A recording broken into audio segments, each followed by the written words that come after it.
Ladies and gentlemen, welcome back to the Selling with Love podcast. We're doing something a little different today. You're usually seeing me in the comfort of my own home, but for those of you who are watching this on YouTube, we're in a beautiful set today because I have the luxury of interviewing a dear friend of mine, former employer, but someone I'm really looking up to in the ways that he designed his organization, which is a sales organization that puts values first, that puts impact first, that puts giving first. And it's truly the embodiment of what does it look like when you build an organization with the values of selling with love embedded within its DNA.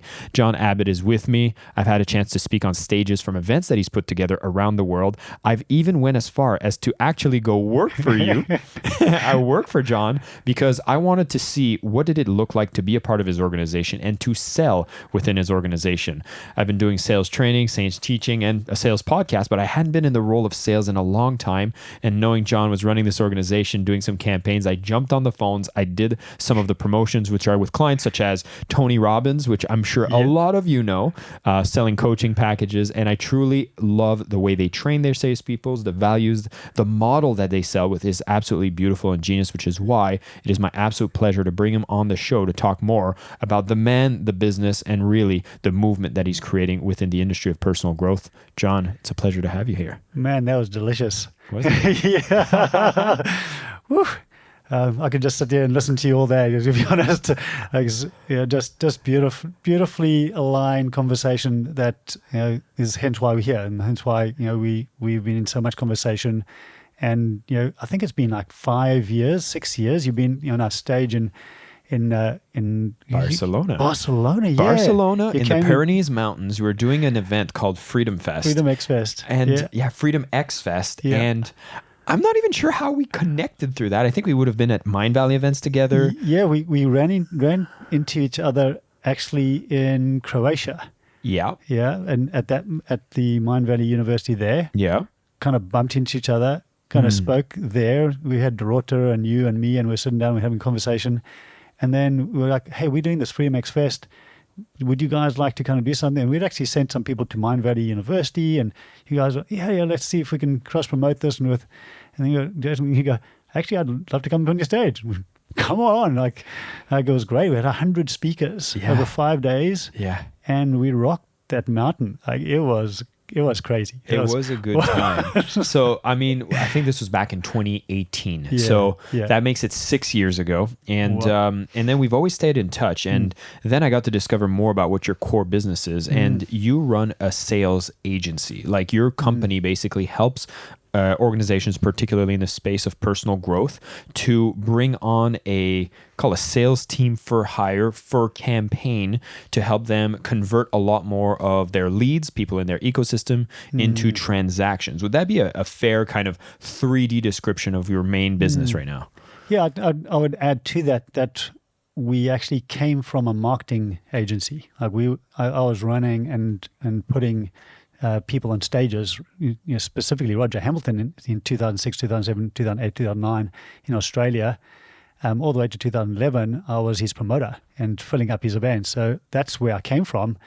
And some of the things that were showing up inside of that industry was, like, it was great to spend 3 months filling up 1,000 people, to show up and listen to our speaker.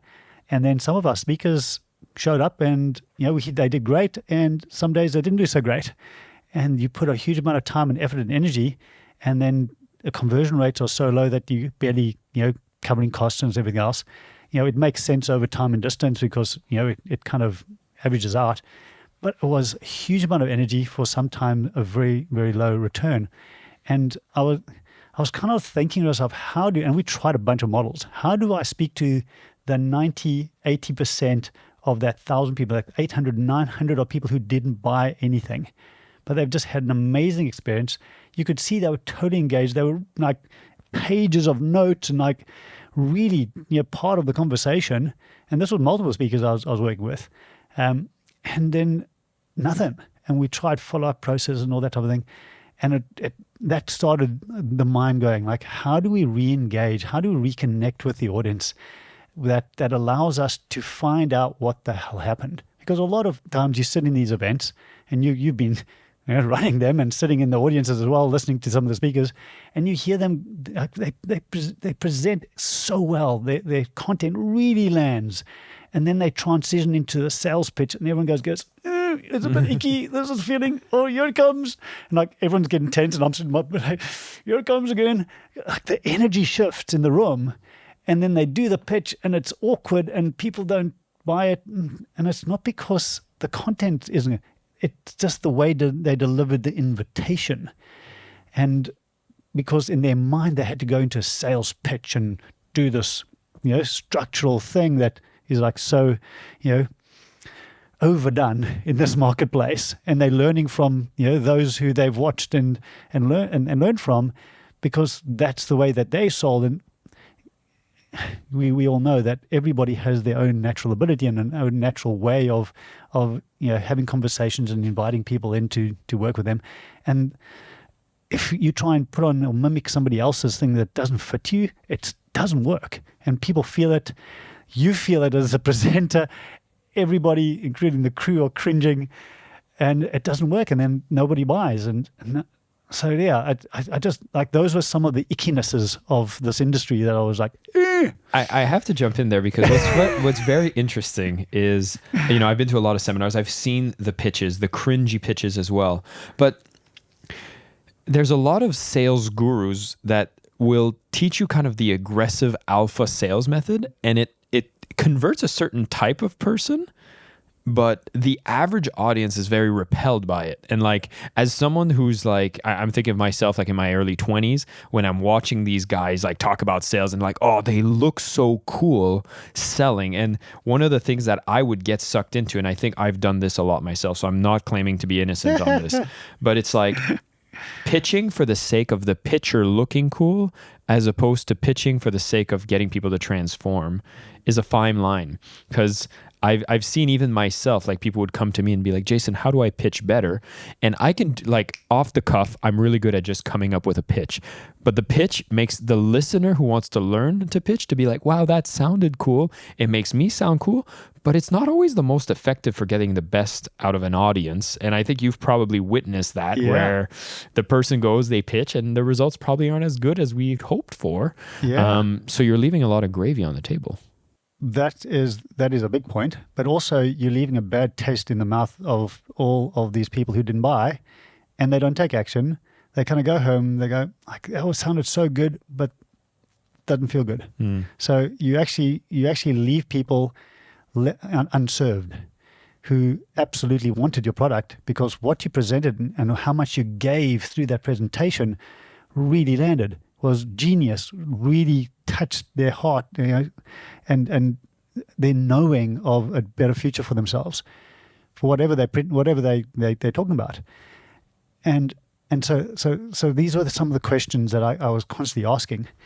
So part of what has evolved of asking these questions and feeling these ickinesses, and then having clients come to me and say, hey John, I've got my pitch, and actually do a kind of role play pitch to me, and everyone's cringing, including them, and then they break down in tears. I can't do this. And I came to this thought, like, imagine if we didn't have to pitch. What if we could give it a great presentation, and rather than transitioning into asking for people to buy your thing, you stayed in the energy of giving? And this is relating to your introduction here, which is, how do we put giving first? And how do we stay in the giving mode that allows us to shift so effortlessly into an invitation, versus changing energy and state to go from giving into now asking? And when you do that, it's a state change. It's like water into ice. You're changing the state, and people feel the change of state of the person who's delivering that. And some do it very well, and kind of sneak through the back end entrances very, very well, and others do it really badly. So for instance, here's a version of a pitch which I love, be it online in a webinar or on stage. I generally work with a lot of people who do this online, and essentially picture yourself, on stage, you're delivering all this amazing content about, how to change the way that you approach sales, how to, center yourself, how to, be putting the person who you're speaking to, first, being present to them, seeing their greater potential, speaking to their, the very thing that they see themselves as on the other side of this, and helping them to get there and helping them to achieve that and helping them move there. And you've done that for an hour, and you've got 100 people in front of you, 1,000 people in front of you. And instead of going, hey, now that we've completed it, and now I'm going to move into the pitch, rather than doing this shift into the pitch, we go, hey, as a result of you guys being here and your commitment to being here for the last 45 minutes, 60 minutes and 90 minutes with me, I want to, number one, honor you for that and congratulate you for, taking the time out and actually making that commitment to yourself and making your commitment to actually seeing a better version of yourself and actually taking that action and being here. And I want to give you something to honor you for that. And I want to give you the opportunity to win my entire program. I'm giving an entire full scholarship to one person in the audience today.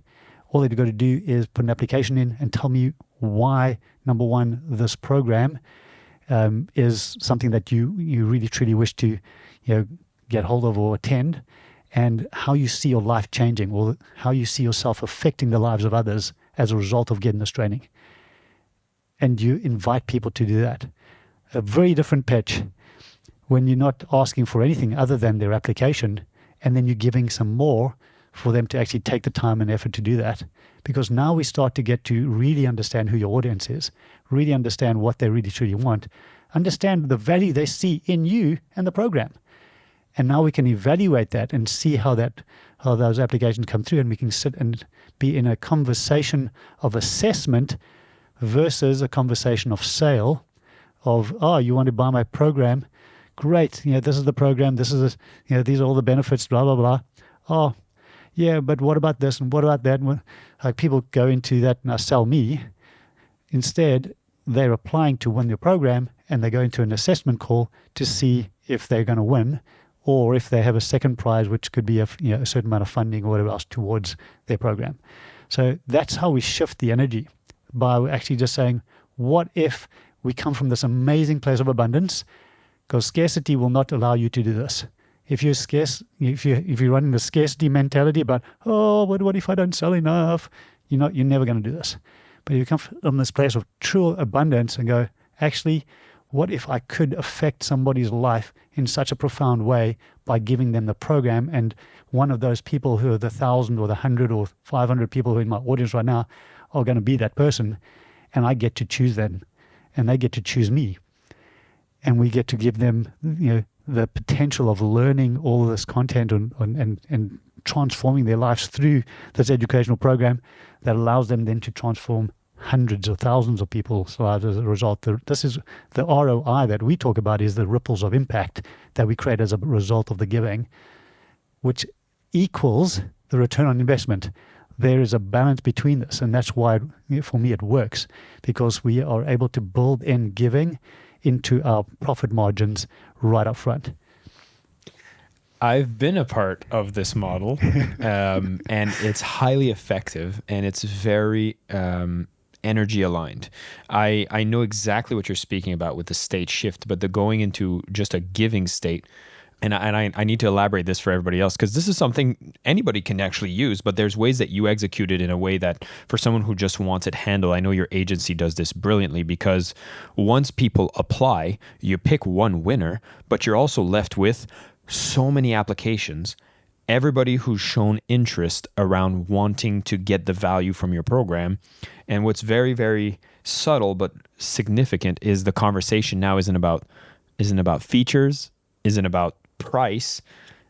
The value has been established. Now it's just about the opportunity that's offered with anybody who's a second place or a third place prize, which I know you have massive scholarships that you offer for people. And with your permission, I want to kind of lay this out for everybody because I was on the phone with people that actually did not win the first prize, but everybody else that actually took in the time to put in an application, they would actually get on a phone call with a salesperson. I was one of those salespeople. And I thought it was beautiful because you could have a program that's $5,000. Somebody got it for free.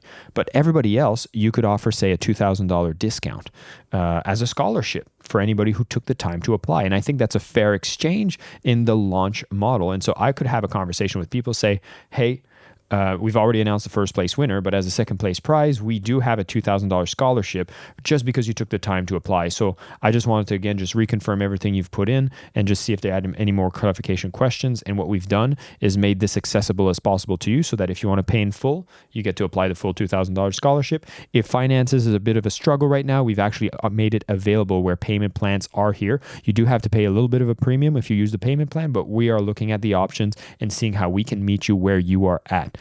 Brilliant as a salesperson to have these kinds of frame of mind with the people you're about to talk to. That's not the reality of most sales calls you have to do because you're dealing with more adversarial. This is seemed to be a bit more collaborative. And a lot of what we do inside of this with most of our clients, the clients who really embrace this, we work on a bit of a sliding scale. So that 2,000 could be 2,500, or if somebody actually has the money, it can be 1,000.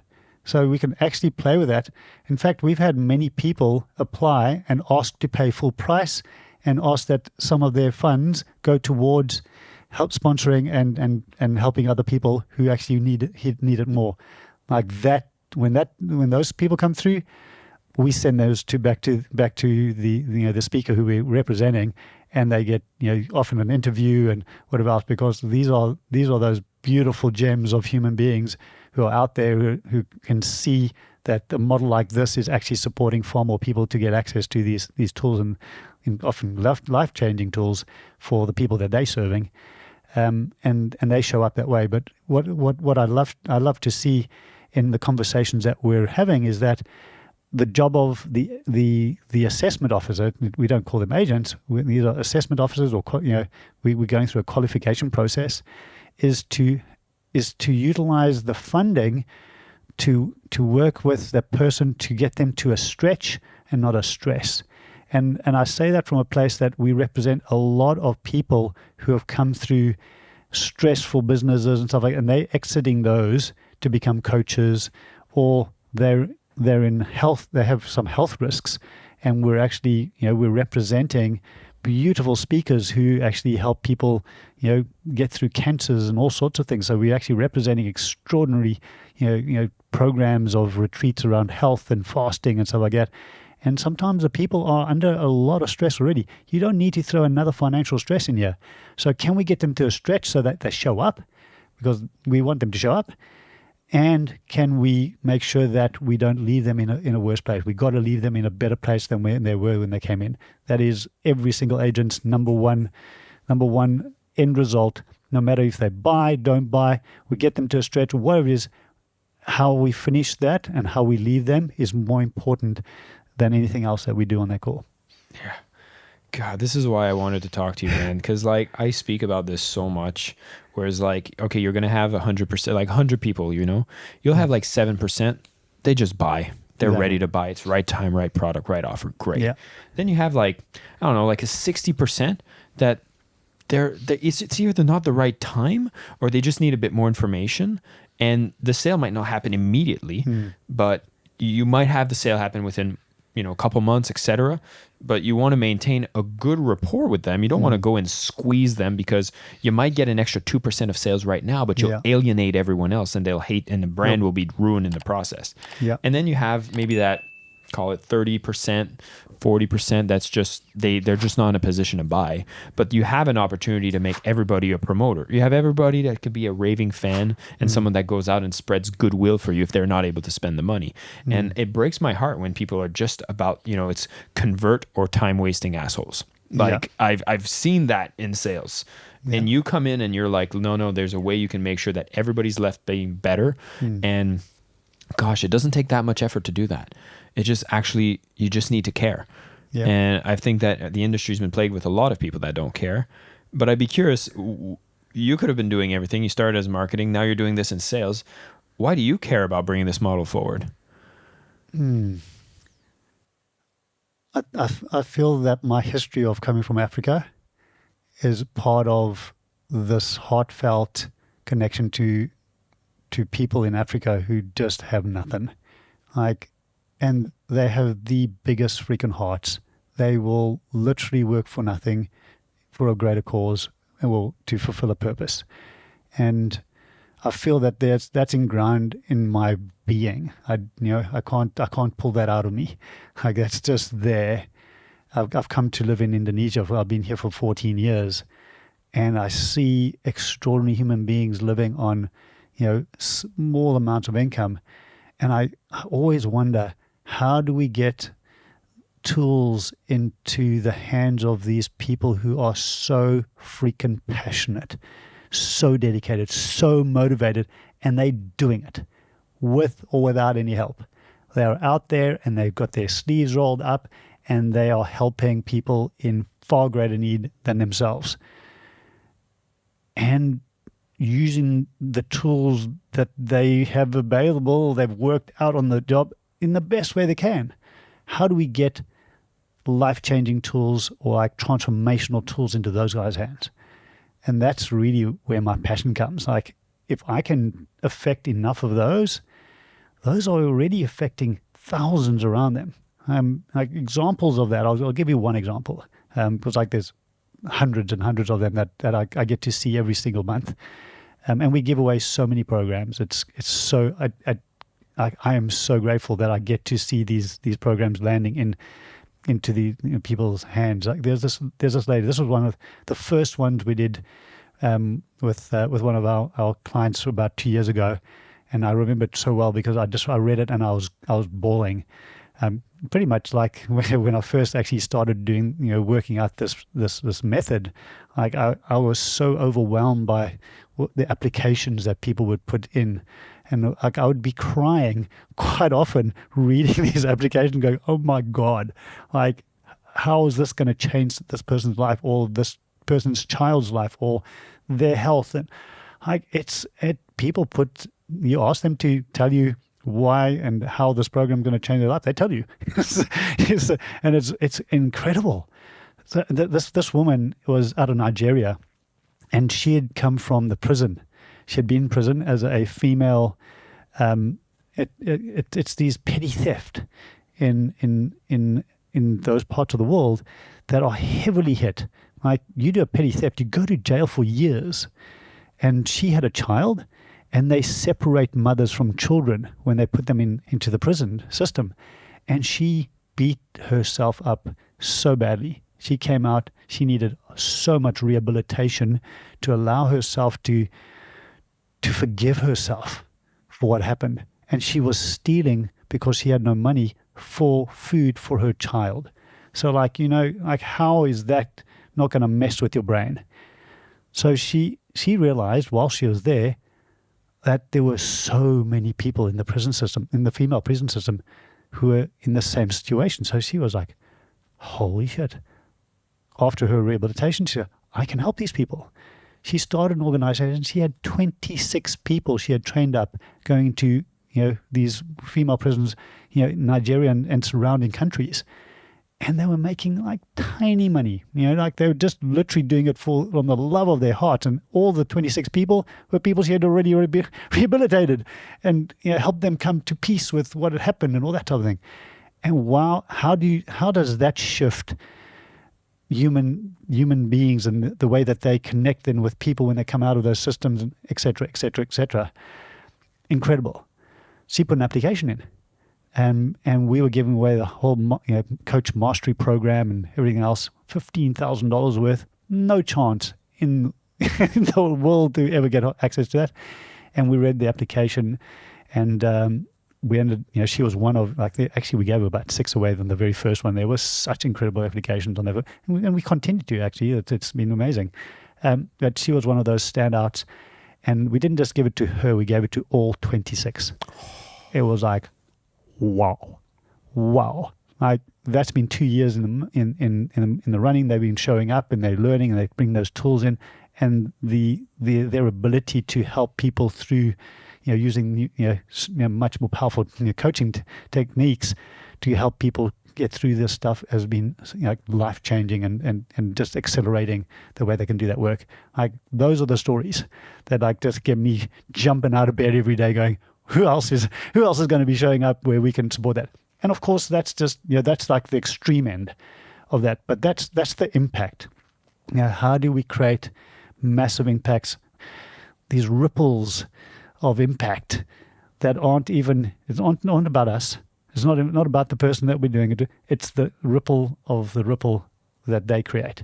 Like, it's this effect that when you drop a pebble in, you can see the ripples going out that way, but you can't see the ripples going out from the 90 degrees out.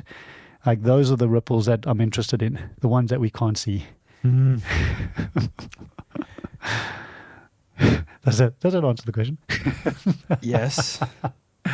John, it's very refreshing to hear you say that, because it definitely makes it seem, and I know because I know you, it is an impact first motivation for why you do what you do. I don't see that from many people who would be sales managers, sales organization owners. I think it makes you quite a unique and cherished breed of people. Thank you, Jason. And, to bring it to the sales effectiveness side, are you seeing this attitude be detrimental to your sales conversion or inspirational for your sales organization? I'm going to throw some numbers in here so that we can actually get to see what the reality of this is.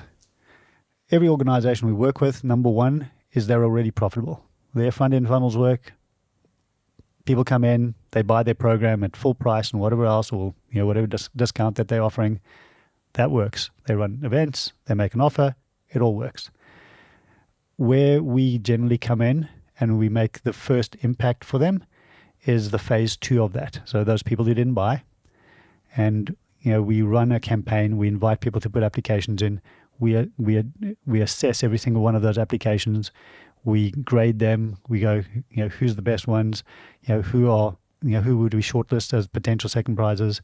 We also unqualify people who just throw applications in that aren't in at that level of frequency that I'm looking for, or energy, and then we get into those conversations, and we enroll a number of people who would never have come through otherwise. And depending on what your organization looks like and how you're running them, and we do this for organizations who run real live retreats, 6-day, 10-day, up to 30-day retreats, we've sold. So there's real overheads, and we can still make the model work. We have less we can play with that, because at the end of the day, once you've hit any of the way that you deliver that, once you've hit your break even, everything else in general is profit, or there's a certain fixed amount cost to deliver to that one person, whatever. And then everything else of that is profit, because you've hit break even. So all of our clients already over break even, already in profit. So literally what I bring in, and when I say the team brings in, the giving model brings in, is this ability to maximize your impact, maximize the number of people you can affect, maximize the number of people you can reach from a place of actual abundance. We already are there. I'll throw some numbers in. I've just done some evaluations recently on some of the clients that we've been serving, where we've been doing both sides of it. So we actually have a full front-end sales team who handles sales from the front end with the same selling from the heart process. That's in the DNA of every single person in our organization. And then we have our campaigns that run to the people who don't buy through those funnels. No matter if they got on a call or they didn't get on a call, they get invited into those campaigns, and then we have our entire team, like you joined, to actually be in the assessment role. And for one of these organizations that we do a few million a year with, our assessment on value of income, front-end sales, 49% of financial revenue, front-end funnel, for the same period of time, 61% of revenue through the giving model. A lot more people as well. So, you got 61%, for it to be 61% revenue of the 100%, and therefore we're giving away a number of scholarships, we've probably got another 30% on top of that in actual people that we're enrolling on top. So if we got 50 people from the front end, we've got about 70 people coming through our back end. So we're more than doubling the numbers of people through their programs. Revenue wise, again, we're above the price or the cost per person who's being delivered the service. So everything is profit. It's no, I find it's such a great model, and like, again, the impact is there first. The way I've seen this be most effective, correct me if I'm wrong, is if I'm running a campaign, for example, I can run my campaign. I don't need to have the giving model at the front end. I can launch it at retail. Total. Because everybody who's in a position of retail purchase and wants to have that kind of instant purchase, they get to go through that experience. Get your 7%. And then that 7%, then I don't need to pay the fees that come, or the complexity that I have within the giving model. Then you come in, and then for everybody else who didn't buy, now you have that big chunk of people that are raving fans that are willing to demonstrate that they want to do the work, and they're going to, because, everybody's like, can I have it for free? And there's nothing worse than giving something to free for someone who doesn't want to put in the work. If you've put in the application, now you've engaged and enabled your entire community, and you give them an offer that is at a scholarship price, which takes away some of your profit margin, but that's okay. You've made your profit margin on your first batch. And then, if they're working with your team, because I know you have an entire agency that does this fulfillment, and then you obviously have to pay your sales team, you have to pay for, all the efforts you put in, which is well deserved, but there's still, everything there is just a hard cost divider. Like if you're running a business and you got a retreat, and say you're like, okay, I got, 30 people coming to the retreat, but I could fit 50. Why not just add 20 people, which might be at a lower profit margin, but it still is money coming in that distributes the hard costs, and now you're still having an event with a filled room. It's genius. It's fantastic. The biggest question people ask, and I'll just throw this in because I think anyone who's listening to this right now is maybe asking the same question: is how can you sell the same thing at different prices? And it's about your commitment. For me, it's about the commitment to reaching more people and enabling more people to access your technology or the healing programs or whatever it is, and how that's communicated. Because nobody cares if they pay full price and somebody who actually had no chance of being able to get that healing paid half the price when they see the impact of that healing for that person. Like, no one cares. It's like, wow, how cool is that? These guys are helping these people as well. It actually raises the vibration, raises people's respect for actually what you do. If you do it from a place of trying to discount and trying to manipulate the whole process and make more money and get more people in, it doesn't work. Like, it's an energetic. People pick this up. And I've had very, very few, but I've had, less than half a dozen different people try and take the model selfishly and manipulate it. And that saddens me, but it also encourages me because none of it worked. Like, every time I saw it being manipulated, it didn't work. And I was like, hello. I think thank you, universe. I mean, the impact and the caring that comes first, I think, is felt through. And even the way that you've trained your sales team, and, you've talked just before how now when you're doing your hiring and the types of people you bring on to execute on this model, when you're looking to hire salespeople, there's certain elements you have to look for so that people are actually compatible. Because I think there's a couple different types of people out there. Some are really good at sales. Some are really good at sales, but maybe don't have the same values aligned. And then there's some people that haven't learned the skills of selling. How do you go and find the kinds of people you need so that they can work with people with that same level of heart, care, and energy? Wonderful question around that, because it's taken time. It started with some real simple things, which was who resonates with this message, and can we ask them enough questions and get from them, their heart in wanting to do this work in the way that we describe we do that. And I'd say over the years, the first people who came through, they all resonated from a place that they came from sales backgrounds, selling stuff that they didn't like, they didn't believe in, wasn't actually making a difference on the planet, and they were having to push hard, hit targets, and make kind of hard push and make the money that they needed each month to hit their targets and stay in their job, and that's exhausting. That will burn out the best of the best. And in fact, I don't know any great salespeople who stay in those kind of roles for long. They usually eventually go, okay, this is not what I want to do with my life. So I'm looking for people who have kind of gone through that process, got to that burnout, got to that place of realization that this is not what I love doing, and invite those people into having a more purposeful conversation with humans who really are looking and seeking ways to fulfill their greatest potential. And that's a certain kind of person who's traveled that road. It's this journey of, whatever you want to call that, the hero's journey. We've gone through the valley of the night, and we've come through the other side and gone, that's not where we want to play. We see the light. It's like, okay, that's what I want to do. And we generally show up in front of those people, and they generally show up in front of us. So that's number one, a big value. Number two value is actually having somebody who's willing to put themselves in a position of service.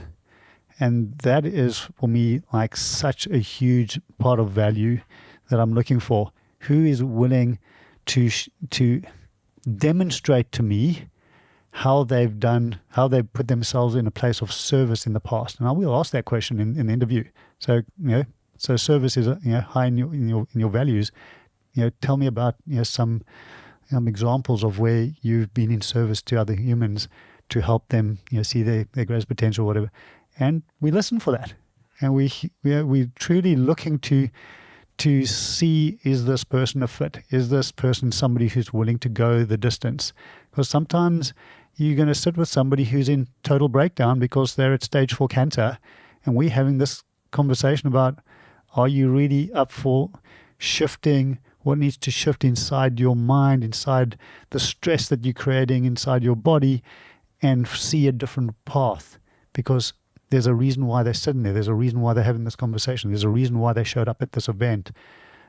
And our job is to help them see a new possibility, a new future, a new way of being, living, and becoming who they truly want to, or the experience they truly want to have in their life.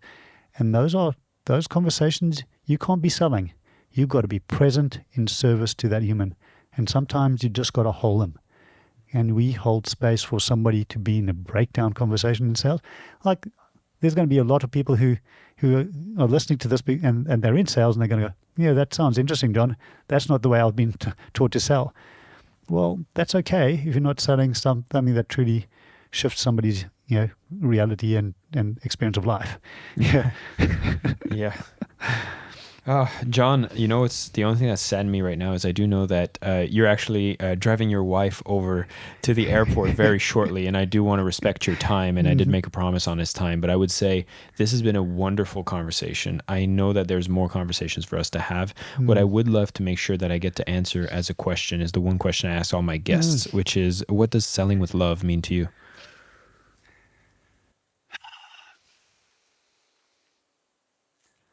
It links to this. It links to this being in service, leaving people in a better place. But maybe even deeper, it's can we be so present to another human being that in that presence you create a transformational shift in what they're experiencing. Most people in the world never get really seen, really heard, really held. That's selling from the heart.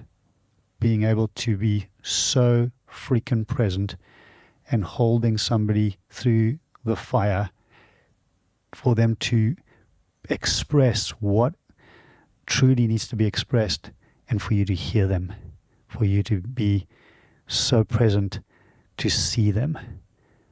That in its own creates a moment where people realize they're valuable. They are actually seen, heard. There's something else. There's love available to them. That's all in there. John, thank you. You're definitely a testament to what I've seen Selling with Love be in practice as a whole. I look up to you as a role model. I'm so impressed with the organization you've built, and I'm such honored that we've been able to get the time together to record this episode. I do want to leave something for everybody here that is listening. And if you've listened to this might have affected you a couple ways, and I want to give you a couple actions you can take from this. Number one, if in your organization you're looking to bring some new campaigns to make more sales and to have it align with impact, care, purpose, if you look at the giving model and the way that he's described it, whereas you had leads that went through an event, you haven't been able to see them convert into clients, doing an application-based giveaway for somebody to get it for free, and everybody else who's made that application to have an opportunity to have a scholarship, a discount, to be able to invest themselves into that program is a beautiful campaign that can generate some extra revenue, and I would highly encourage you to consider using that. But again, don't modify with the model. And if your intention is coming from the place of giving, you will see its effectiveness, and it'll be a lot better in the way that you pitch it. I also want to speak to anybody who's been looking to improve themselves in sales, or maybe you're looking at a career shift and maybe sales done in the way that John has spoken is something that speaks to you. I'm going to make sure that there's a link to the Inspiral website, which is the name of his organization. They are recruiting salespeople. They are looking to bring people onto their team. And if this spoke to you and you're like, oh my God, this is the kind of vocation that speaks to my soul, I would encourage you to go to the website and apply for their potential positions. I've had one of my good friends who was a jiu-jitsu trainer who was looking for this kind of transformation in his life, and he's went through the process. He's going through the sales training right now, and his feedback has been one of the best sales trainings that he's been through. And this is a bit counter to myself because I offer sales training, but I am biased to say that the best sales training is the sales training that you have as your job. Why? Because for somebody who's going through a sales training where the result of your competence is going to affect the organization, has more incentive in your success than somebody whose incentive is to sell you a program on sales. And so I say that almost to my own detriment, but that's how I truly believe in what John's doing. And if this spoke to you, definitely go check it out. There are going to be a growing organization. And if you're listening to this and you're thinking, I wish John would sell for me and would represent and apply this model so I don't need to lift a finger and I know it's being done right, go to Inspiral. The man has some capacity, I think, although most of the times it's like 7 months out. But I want to encourage it's a bit of a waiting people. list, but it's okay. I know, but I want to encourage anybody who's in that position, definitely contact John, go to their website. This is something that can unlock new revenue streams. And I've seen how you've handled your clients. They don't have to do much, if anything, because you've built an agency that really does everything. And I want to make sure that there's proper recognition for your efforts.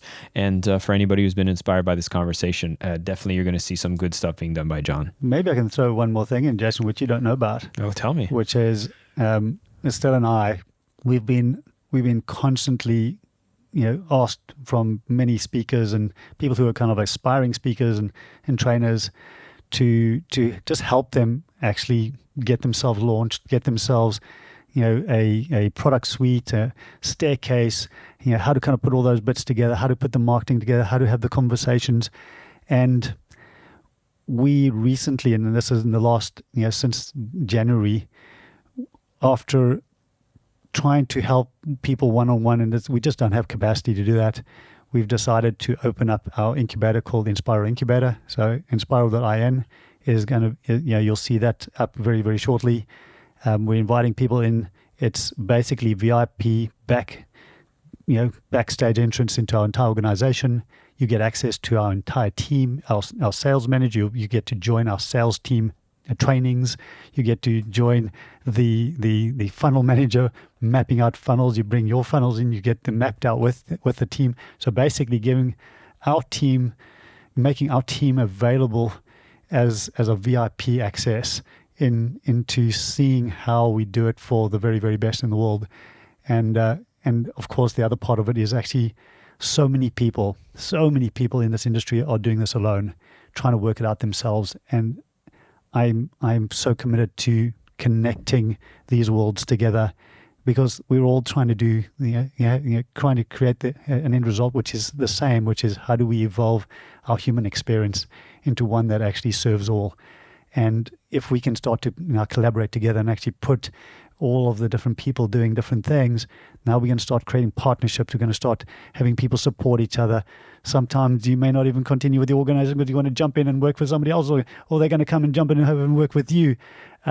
So that's the promise, and we're launching that in the next couple of months. And actually, Jason, I'm going to be inviting you to present and offer some of your training as a bonus for those people. We'll have a chat about how that's going to work. But what you train is so extraordinarily connected to this this conversation that we're having, and that's why when you wrote the book and I had a look at it, I was like, wow, there is nothing inside of this book that is not part of my DNA. And so that's the invitation to everyone here, and of course, as a little gift to you to come and connect in with our growing community. I accept the invitation, and that's an amazing surprise. I think you're going to be amazing at doing that just because your values are in the right place. So everybody listening, I think you have some very interesting paths to explore. I hope you've enjoyed this conversation as much as I have, and definitely go out there and keep selling with love. Thank you so much for listening to the Selling with Love podcast. We have some previous episodes you can tune into right here. And if you prefer the short form content where you get to the point in under 10 minutes, we do have a ton of clips from our best episodes that are being shared on this channel as well. So pick which one supports you the most. And of course, thank you for liking, subscribing, and of course, selling with love.